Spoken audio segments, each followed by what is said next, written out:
বরগুনার আমতলী উপজেলার চাওড়া ইউনিয়নে গরুর সঙ্গে আপত্তিকর কর্মকাণ্ডের অভিযোগে এক বৃদ্ধের বিরুদ্ধে থানায় লিখিত অভিযোগ দায়ের করা হয়েছে।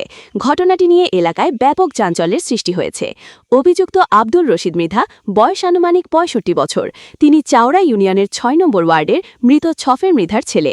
অভিযোগ সূত্রে জানা যায়, সম্প্রতি নিজ বাড়ির পাশের একটি জঙ্গলে একটি গরুর সঙ্গে অস্বাভাবিক ও বিকৃত কর্মকাণ্ডে লিপ্ত হন তিনি।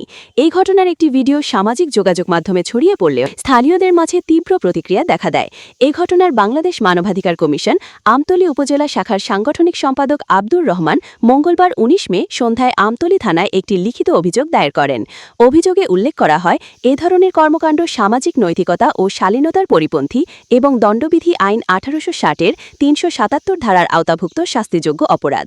মানবাধিকার কর্মী আব্দুর রহমান জানান, বিশ্বস্ত সূত্রে বিষয়টি জানতে পেরে ঘটনাস্থলে গিয়ে প্রাথমিক সত্যতা পাওয়ার পর থানায় অভিযোগ করেন তিনি।